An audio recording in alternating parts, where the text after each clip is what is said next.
प्यारे बच्चों, welcome to my channel Verma study 2020 बुकलाना। मैं यूपी बोर्ड के क्लास 11th के छात्राओं के लिए ज्योग्राफी सब्जेक्ट को हिंदी माध्यम से मैं फुल कोर्स कराऊंगा। यदि आप फुल कोर्स करना चाहते हैं तो मेरे चैनल को सब्सक्राइब कीजिए और बेल आइकन को प्रेस करना ना भूलें, ताकि जो भी वीडियो मैं अपलोड करूं उसका नोटिफिकेशन आपको सबसे पहले मिल सके। प्यारे बच्चों, भौतिक भूगोल के मूल सिद्धांत पुस्तक में चैप्टर 6 चल रहा है, जिसका नाम है भू आकृतिक प्रक्रियाएं। इसमें पार्ट 4 है, अर्थात चौथा वीडियो है। इससे पहले अगर आप 3 वीडियो नहीं पढ़े हैं तो आई बटन को क्लिक करके देख लें। आज हम लोग पढ़ेंगे मृदा निर्माण, सॉइल फॉर्मेशन। देखिए, मृदा निर्माण दो शब्दों से बना है, एक मृदा है, दूसरा निर्माण है। तो पहले तो हम मृदा के बारे में जानें कि मृदा होता क्या है, सॉइल होता क्या है, फिर उसके निर्माण के बारे में पढ़ेंगे। देखिए, मृदा, इसमें 4-5 परिभाषा बताया गया है। इन चारों पाँचों के अर्थ से मृदा क्लियर हो जाएगा कि होता क्या है। छोटे बच्चों को, विशेष तौर से 6ठी, 7वीं, 8वीं वाले बच्चों को मृदा की परिभाषा याद कराया जाता है कि पृथ्वी की ऊपरी परत पर, पृथ्वी की ऊपरी परत जिस पर खेती की जाती है, मृदा कहते हैं। आसान परिभाषा है कि पृथ्वी की जो ऊपरी परत है जिस पर फसलें उगाते हैं, खेती की जाती है, उसे मृदा कहते हैं। थोड़ा सा उससे स्टैंडर्ड परिभाषा, मृदा धरातल पर, धरातल का मतलब भूपटल की बात हो रही है। मृदा धरातल पर प्राकृतिक तत्वों का समुच्चय है। समुच्चय का मतलब होता है कलेक्शन, एकत्रीकरण। प्राकृतिक तत्वों का एकत्रीकरण है जिसमें जीवित पदार्थ, मतलब जीव जंतुओं जो जीवित हैं, तथा पौधों को पोषित करने की क्षमता होती है। यह भी परिभाषा क्लियर हो रहा है कि मृदा धरातल पर प्राकृतिक तत्वों का समुच्चय होता है जिसमें जीवित पदार्थ तथा पौधों को पोषित करने की क्षमता होती है। समुच्चय का मतलब हमने बताया एकत्रीकरण, और जीवित पदार्थ का मतलब है जीवित जीव जंतुओं से। पौधों को और जीव जंतुओं को जो मृदा में रहते हैं उनको भोजन कहाँ से मिलता है? धरातल पर मिलता है, प्राकृतिक तत्वों से मिलता है। दूसरी परिभाषा भी क्लियर हो गई। तीसरा है, मृदा एक गत्यात्मक माध्यम है। गत्यात्मक मतलब इसमें परिवर्तन से इसका सेंस है कि मृदा में हमेशा परिवर्तन होता रहता है, जिसमें बहुत सी रासायनिक, भौतिक एवं जैविक क्रिया अनवरत, अनवरत का मतलब लगातार, चलती रहती हैं। आप इसे पढ़े होंगे, अपक्षय। अपक्षय के प्रकार 3 तरह का बताया गया था: भौतिक अपक्षय, रासायनिक अपक्षय, जैविक अपक्षय। और जो अपक्षय है, अपक्षय से ही, अपरदन से ही तो मृदा बनती है। तो ये भी परिभाषा क्लियर हो गया कि मृदा एक गत्यात्मक मतलब परिवर्तनशील माध्यम है जिसमें बहुत सी क्रियाएं होती हैं, रासायनिक, भौतिक, जैविक, और ये लगातार चलती रहती हैं। अगली परिभाषा देखते हैं। मृदा अपक्षय व अपरदन की संयुक्त क्रिया का परिणाम है। अपक्षय आपको इससे पहले बताया गया है। अपक्षय, अपक्षय किसे कहते हैं? जब चट्टानें अपने ही स्थान पर टूट फूट होती है, उन्हें हम अपक्षय कहते हैं। मतलब टूट फूट का, मलबा का स्थानांतरण नहीं होता है, तो वो अपक्षय हुआ। अपरदन बताया गया है कि अपरदन में 3 प्रक्रिया होती है। सबसे पहले कटाव होता है, मतलब टूट फूट होता है। या तो अपक्षय वाला टूट फूट आ जाए या अपरदन के द्वारा कट जाए, टूट फूट हो, कटाव हो। दूसरा होता है स्थानांतरण, ट्रांसपोर्टेशन, एक स्थान से दूसरे स्थान पर जाता है। और तीसरा होता है निक्षेपण, अर्थात जमाव होता है। तो अपक्षय और अपरदन मिल करके दोनों मृदा का निर्माण करते हैं, और ये वृद्धि का माध्यम भी है। वृद्धि का मतलब कि पौधे इस मृदा से वृद्धि करते हैं। लास्ट परिभाषा अंग्रेजी में लिखे ताकि इससे ज़्यादा क्लियर हो रहा था। Soil is the function. देखिए, सॉइल इज मृदा है, द फंक्शन परिणाम है, क्रियाओं का परिणाम है ऑफ लिथोस्फीयर, स्थल मंडल का। स्थल मंडल को ही पेरेंट मटेरियल या मूल चट्टानें, पैतृक चट्टानें कहते हैं। एटमॉस्फेयर, एटमॉस्फेयर वायुमंडल से गैसें मिलती हैं। हाइड्रोस्फीयर से जल मिलता है और बायोस्फीयर जैवमंडल से ह्यूमन और ऑर्गेनिज्म मिलता है। इसको समझ लेते हैं। जैसे मान लीजिए कि ये हो गया सॉइल, मृदा, और यहाँ स्थल मंडल जिसको हम कहते हैं लिथोस्फीयर। स्थल मंडल से ही, स्थल मंडल में चट्टानें होती हैं। चट्टानें 3 प्रकार का बताया गया, आग्नेय चट्टानें, अवसादी चट्टानें, रूपांतरित चट्टानें। इन तीनों चट्टानों से ही मृदा का निर्माण होता है। इसलिए इन चट्टानों को पेरेंटल मटेरियल मतलब पैतृक पदार्थ, मूल पदार्थ कहा जाता है, जो स्थल मंडल से प्राप्त होता है। दूसरा वायुमंडल, एटमॉस्फेयर। वायुमंडल में विभिन्न प्रकार की गैसें हैं, ऑक्सीजन है, कार्बन डाइऑक्साइड है इत्यादि। इन सब से जो है स्थल मंडल में मृदा कणों के बीच में जब ऑक्सीजन पहुंचता है, कार्बन डाइऑक्साइड पहुंचता है, तो इनसे भी क्रिया परिवर्तन होती है, तो वायुमंडल से गैसें मिलती है। तीसरा है हाइड्रोस्फीयर, जलमंडल। जलमंडल से जल मिलता है। जब कणों के बीच में जल पहुंचता है वर्षा से या अन्य कारणों से, तो मृदा में क्रिया होती है, मृदा परिवर्तन होता है। चौथा है जैवमंडल। जैवमंडल में वनस्पतियां हैं, पेड़ पौधे, जीव जंतु, मानव, इन सब से मृदा में परिवर्तन होता है, मृदा का निर्माण होता है। तो यही परिभाषा लिखा गया है कि मृदा जैवमंडल, स्थल मंडल, वायुमंडल, जलमंडल के क्रियाओं का परिणाम है। तो ये आपको अभी तक मृदा की परिभाषा या मृदा क्या है इसके बारे में बताया गया। अब आते हैं मृदा निर्माण की प्रक्रियाएं।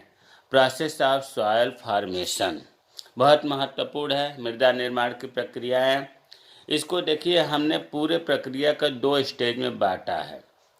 किताब में अलग अलग बांटा नहीं गया है, लेकिन मैं समझाने के लिए 2 स्टेज में बांटा है। फर्स्ट स्टेज प्रथम अवस्था, सेकेंड स्टेज द्वितीय अवस्था। फर्स्ट स्टेज में क्या होता है, देखिए लिखा है कि मूल चट्टान के अपक्षय व पर्दन से उत्पन्न चट्टानी चूर्ण बनता है, जिसे आवरण चूर्ण या अपक्षयी प्रवार या पदार्थों का निक्षेपण कहते हैं। यही आवरण चूर्ण मृदा निर्माण का आधार होता है। नहीं समझ में आया होगा, हमें पता है। तो इसका मतलब देखिए, यहाँ हम समझा देते हैं। जो पैतृक चट्टानें हैं, जिनको हम मूल चट्टानें कहते हैं, इसमें आप 3 चट्टानें दिमाग में बैठा लीजिए कि आग्नेय चट्टानें होती हैं, अवसादी चट्टानें होती हैं, रूपांतरित चट्टानें होती हैं। चट्टानों के प्रकार बताया गया है। जब मूल चट्टानों में अपक्षय होता है, अपक्षय और अपर्दन 2 शब्द बताया गया है। अपक्षय और अपर्दन में, अपक्षय में बताया गया है कि टूट फूट अपने स्थान पर ही होता है, अपघटन अपने ही स्थान पर होता है, इसमें स्थानांतरण नहीं होता है। और अपर्दन में 3 चीज़ बताया गया था कि कटाव होता है, मतलब टूट फूट होता है, इसके बाद स्थानांतरण होता है जिसको ट्रांसपोर्टेशन कहते हैं, इसके बाद निक्षेपण होता है। तो ये बताया जा चुका है। एक अलग से वीडियो बना दिया गया अपक्षय का और अपर्दन का, विस्तृत उसमें बताया गया। तो जब मूल चट्टानों में अपक्षय के द्वारा टूट फूट हो या अपर्दन के द्वारा निक्षेपण हो, तो होता क्या है कि इससे जो है आवरण, जो धरातल है, भूपटल है, उसका चूर्ण बनता है, टुकड़ों में ये बंट जाता है। अब यहाँ प्यारे बच्चों हम बताना ये चाहते हैं कि देखो, अपक्षय जैसा कि बताया गया कि अपने ही स्थान पर टूट फूट होता है, तो जितना मोटा टूट फूट होगा उसको भूगोल की भाषा में कहा जाता है अपक्षयी, अपक्षयी प्रावार।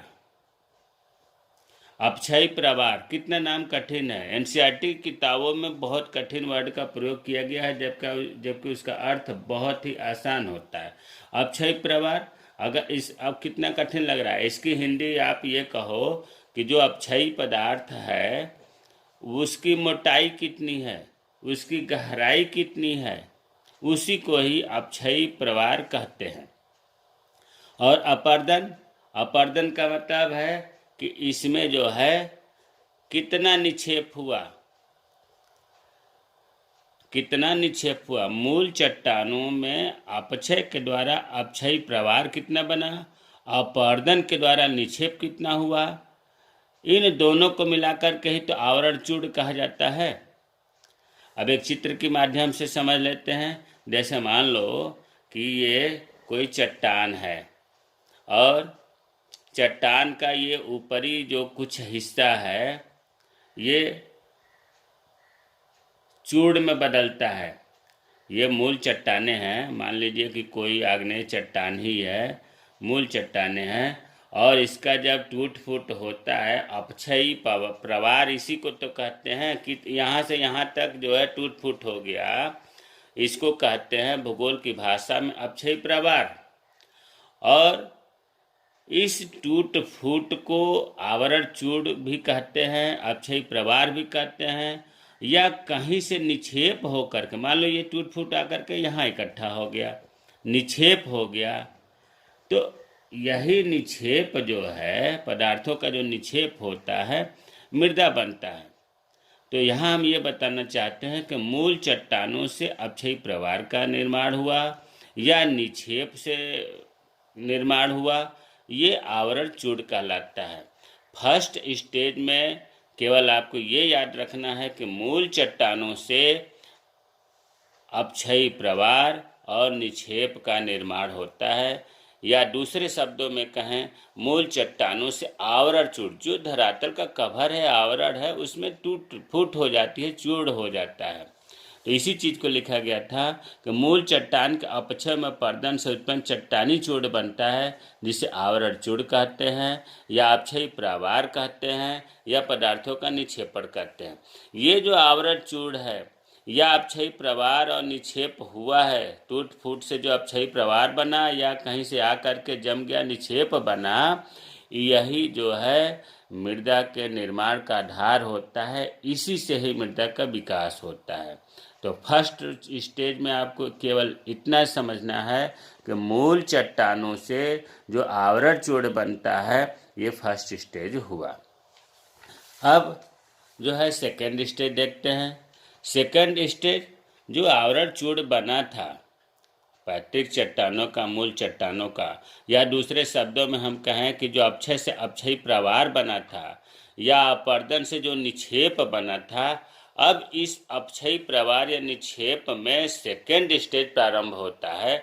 अब सेकेंड स्टेज में क्या होता है, इसमें हमने क्रम से लिखा है, ये बहुत इजी है, आप थोड़ा ध्यान देंगे तो समझ में आ जाएगा। तो सेकेंड स्टेज में देखिए, जो ऊपर टूट फूट हुआ है चट्टानों का या कहीं से आकर निक्षेपण हुआ है, उसमें निकृष्ट पौधे, निकृष्ट का मतलब कि बहुत कमज़ोर, पत्ती, तना, जड़ में अंतर करना कठिन होता है, उससे वैसे पौधों को निकृष्ट पौधे कहते हैं। जैसे काई है, लाइकेन है, उगने लगते हैं। जो धरातल का, जो चट्टान का ऊपरी परत टूट करके आवरण चूड़ बना है, उसमें निकृष्ट पौधे उगने लगते हैं। और अपक्षयी प्रवार मतलब जो टूट फूट हुआ है या जो निक्षेप हुआ है, इसमें कई गौड़ जीव आश्रय ले लेते हैं। उस टूट फूट में छोटे छोटे जीव आश्रय रहने लगते हैं। और जब जीवों और पौधों का मृत अवशेष, जब उसमें भाई जीव रहेंगे तो मरेंगे भी, कुछ पौधे जमे हैं वो भी कभी न कभी लाइफ पूरा करके नष्ट होंगे। तो इससे जो है ह्यूमस में वृद्धि होती है। ह्यूमस क्या है? जीवों और पौधों के मृत अवशेषों से जो कार्बनिक पदार्थ बनता है, जैविक पदार्थ बनता है, उसे ह्यूमस कहते हैं। ह्यूमस से जो है मृदा की उर्वरता बढ़ती है। इसके बाद इसके साथ साथ अब घासें, अब तक तो निकृष्ट पौधे बताए गए थे, इससे थोड़ा सा बड़े पौधे, घास और फर्न्स की भी वृद्धि होने लगती है, हो सकती है। मतलब घास और फर्न जो है उत्पन्न होने लगते हैं। सड़े गले जो वनस्पतियां हैं या जो जीवाणु हैं उत्पन्न हो जाते हैं उसमें, भाई सड़े गले वनस्पतियों से घास नष्ट होगा, फंस नष्ट होगा, तो इनसे क्या होगा, बैक्टीरिया उत्पन्न होंगे। और ये बैक्टीरिया लाभदायक भी होते हैं, जैसे नाइट्रोजन पैदा करके, नाइट्रोजन वायुमंडल से लेकर के राइजोबियम बैक्टीरिया है मिट्टी की उर्वरता बढ़ा देते हैं। इसके साथ साथ पक्षियों के द्वारा, हवा के द्वारा बीज उड़ा कर ला दिए जाते हैं, पक्षियों के पंख से भी बीज आ जाते हैं और वहाँ जो है वृक्ष तथा झाड़ियों जैसी पौधे उगने लगते हैं, मतलब वृक्ष और झाड़ियों में वृद्धि होने लगती है। पौधों की जड़ें नीचे तक घुस जाती हैं, जिससे चट्टानें अंदर की जो कठोर हैं वो भी टूटने लगती हैं। बिल बनाने वाले जानवर रहने लगते हैं उसमें, ज़मीन के अंदर। तो ये ऊपर जो आपको 7-8 पॉइंट बताया गया है कि निकृष्ट पौधे उग जाते हैं, गौड़ घास में फंस उग जाते हैं, पक्षियों के द्वारा बीज आ जाता है तो वृक्ष झाड़ियाँ उग जाती हैं, जीव पौधों के मृत अवशेषों से ह्यूमस बढ़ने लगता है, बिल बनाने वाले जानवर रहने लगते हैं। इन सब क्रियाओं से जो उपरोक्त पदार्थ है अपक्षयी प्रवार या निक्षेप, जिसको हम आवरण चूड़ भी कहते हैं, इनका जो पुंज है, पुंज का मतलब अंबार, ये जो मृदा है, मृदा का चूड़ है, वो छिद्रमय और स्पंज की तरह हो जाता है। उसमें छोटे छोटे छिद्र हो जाते हैं, टूटते टूटते छोटे छोटे हो जाते हैं, स्पंज की तरह हो जाते हैं। और स्पंज की तरह होने के कारण है कि इसमें जल धारण की, पानी सोखने की क्षमता बढ़ जाती है, हवा प्रवेश की क्षमता बढ़ जाती है, लाभदायक जीवाणुओं की संख्या बढ़ जाती है। तो इतना जब मृदा में हो जाता है तो हम ये कहते हैं कि परिपक्व खनिज और जीव उत्पाद युक्त मृदा का निर्माण हुआ, तब जा कर के मृदा की उत्पत्ति होती है।